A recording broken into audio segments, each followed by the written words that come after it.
بسم اللہ الرحمن الرحیم۔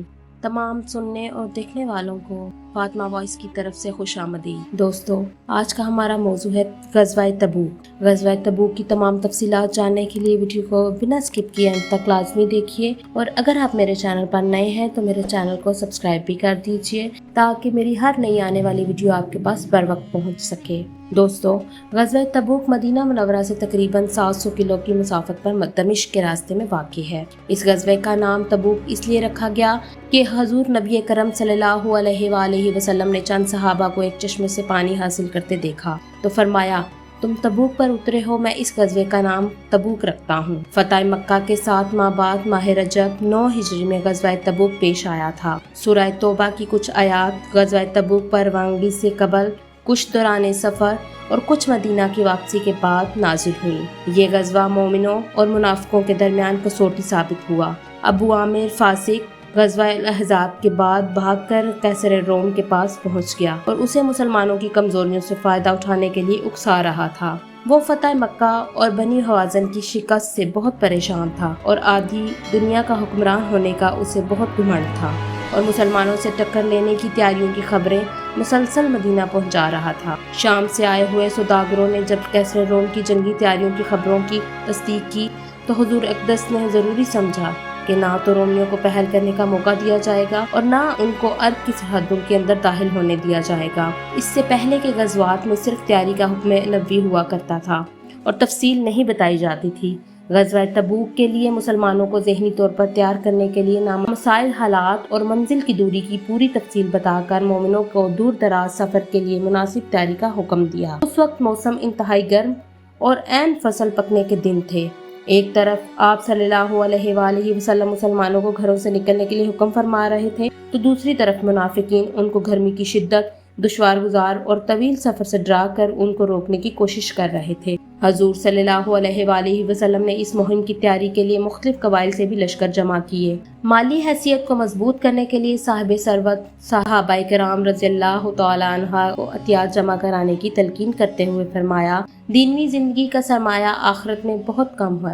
اس موقع پر حضرت عمر فاروق رضی اللہ تعالیٰ عنہ نے اپنے تمام گھریلو اثاثے کا آدھا حصہ حضور صلی اللہ علیہ وسلم کے قدموں میں ڈال دیا۔ حضور صلی اللہ علیہ وآلہ وسلم نے پوچھا تو عرض کیا، یا رسول اللہ، اتنا ہی حصہ گھر والوں کے لیے چھوڑ آیا ہوں۔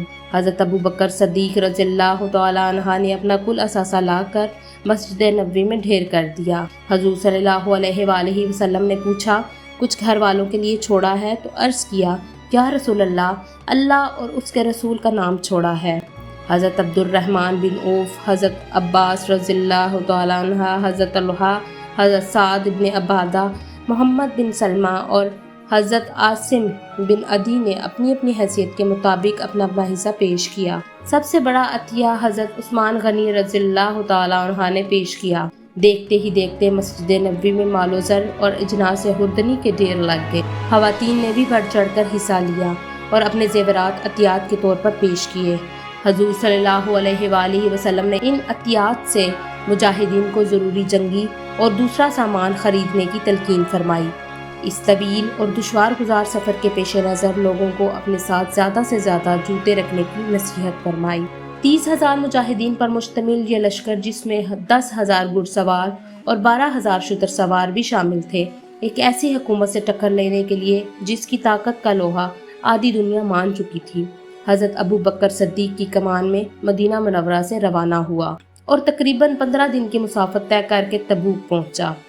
20 دن وہاں قیام فرمایا اور تقریباً 15 دن واپسی پر لگے۔ تبوک پہنچنے کے بعد حضور صلی اللہ علیہ وآلہ وسلم نے اللہ تعالیٰ کی کچھ حمد و ثنا بیان کر کے 50 فقرات پر مشتمل ایک خطبہ ارشاد فرمایا، جس کا ہر جملہ آبدار موتیوں کی لڑی ہے، جس کی فصاحت ایسی کہ ہر لفظ ایک گوہر آبدار اور بلاغت ایسی کہ فطرت انسانی کا کوئی گوشہ چھوٹنے نہیں پایا۔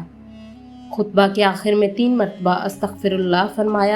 ایک رات ایک مجاہد کو قبر میں دفناتے ہوئے حضور اللہ صلی اللہ علیہ وآلہ وسلم نے حضرت ابو بکر رضی اللہ تعالیٰ عنہ اور حضرت عمر فاروق رضی اللہ تعالیٰ عنہ کو مخاطب کر کے فرمایا، اپنے بھائی کو میری طرف کرو۔ اس دوران حضرت بلال رضی اللہ تعالیٰ عنہ چراغ لیے کھڑے تھے۔ جب حضور صلی اللہ علیہ وآلہ وسلم نے مرحوم کے لیے یہ دعا فرمائی، الہی، میں آج کی شام اس سے خوش تھا تو بھی راضی ہو جا۔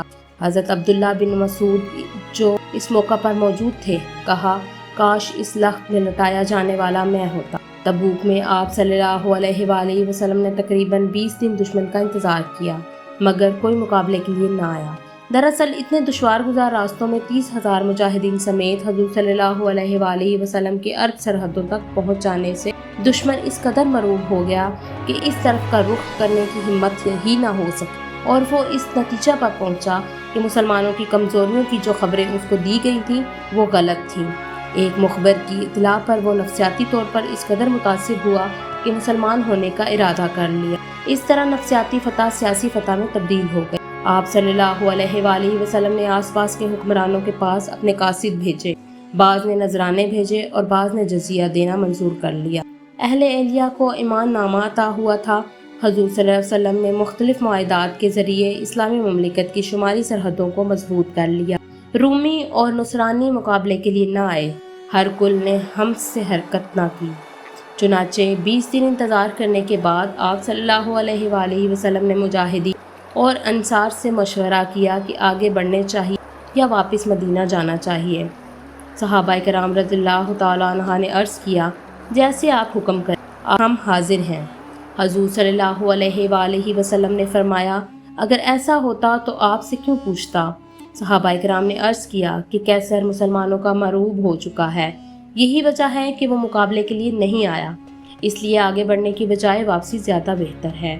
چنانچہ آپ صلی اللہ علیہ وآلہ وسلم نے واپسی کا حکم فرمایا۔ جو منافق اس لشکر میں شامل تھے وہ واپسی سے ناخوش تھے، چنانچہ ان میں سے 12 منافقوں نے سازش کر کے آپ صلی اللہ علیہ وآلہ وسلم کو پہاڑی سے گرانے کی سازش کی۔ اللہ نے آپ کو بذریعہ وحی اس سازش کی خبر کر دی۔ چنانچہ جب آپ صلی اللہ علیہ وآلہ وسلم ایک پہاڑ کی چوٹی پر پہنچے تو کچھ لوگوں کے پاؤں کی آہٹ سنی تو حضرت حذیفہ کو چوکنا کر دیا۔ جب منافقین کو علم ہو گیا کہ ان کی سازش بے نقاب ہو گئی ہے تو بھاگ گئے۔ حضرت حذیفہ نے ان کی سواریوں سے ان منافقوں کو پہچان لیا مگر حضور صلی اللہ علیہ وآلہ وسلم نے ان کے خلاف کوئی کارروائی کرنے سے منع فرمایا۔ ان سازشیوں کے نام حضرت حذیفہ کو بتاتے ہوئے فرمایا کسی پر ظاہر نہ کرنا۔ اسی لیے حضرت حذیفہ کو صاحب سر رسول اللہ یعنی رازدان کے لقب سے یاد کیا جاتا ہے۔ شعبان کے آخر یا رمضان کے شروع میں آپ صلی اللہ علیہ وآلہ وسلم مدینہ منورہ واپس پہنچے۔ سب سے پہلے مسجد نبوی تشریف لے گئے، 2 گانا نفل ادا کیے اور لوگوں کو شرف ملاقات بخشا۔ دوستو، غزوہ تبوک کے نتائج اور اثرات کچھ اس طرح پیش آئے۔ نمبر 1، اس طویل اور کھٹن سفر پر کامیاب پیش قدمی سے دشمن مرعوب ہو گیا اور بغیر جنگ کے شکست قبول کر لی۔ نمبر 2، مسلمانوں کی عسکری برتری کو تمام فریقین نے تسلیم کر لیا۔ نمبر 3، آس پاس کی حکومتیں اور عرب قبائل اسلام کی طرف مائل ہوئے۔ نمبر 4، بغیر جنگ کے فتح کے تمام فوائد حاصل ہوئے۔ نمبر 5، اسلام کی بالادستی قبول کرتے ہوئے دور دراز علاقوں سے آ کر لوگوں نے اسلام قبول کرنا شروع کر دیا۔ نمبر 6، مسلمانوں کا مورال بلند ہو گیا اور مشکل سے مشکل حالات میں بڑی سے بڑی طاقت سے ٹکر لینے کا حوصلہ پیدا ہو گیا۔ جزیہ کی وصولی شروع ہو گئی۔ نمبر 8، اشاعت اسلام کا دور دراز علاقوں تک آغاز ہوا۔ نمبر 9، منافقین کا پردہ چاک ہو گیا۔ نمبر 10، غزوہ تبوک اہل ایمان اور منافقین کے درمیان کسوٹی ثابت ہوا۔ نمبر 11، نفسیاتی جنگ کے سیاسی نتائج برآمد ہوئے۔ نمبر 12، علاقے کے عیسائی حکمران یوحنا نے خود حاضر ہو کر جزیہ دینا منظور کر لیا۔ اس کے علاوہ جربہ اور ازرق کے عیسائیوں نے صلح کر کے جزیہ دینا منظور کر لیا۔ نمبر 13، آئندہ کے لیے اسلام کی ترقی کی راہیں کھل گئیں جن سے اسلامی پرچم دور دراز علاقوں کیسر و کسرا کے علاقوں پر بھی لہرایا۔ امید ہے کہ آج کی ویڈیو آپ کو اچھی لگی ہوگی۔ ویڈیو کے بارے میں اپنی رائے کا اظہار کمنٹ باکس میں لازمی کیجیے گا۔ مجھے اگلی ویڈیو کے لیے اجازت دیجیے۔ اللہ نگہبان۔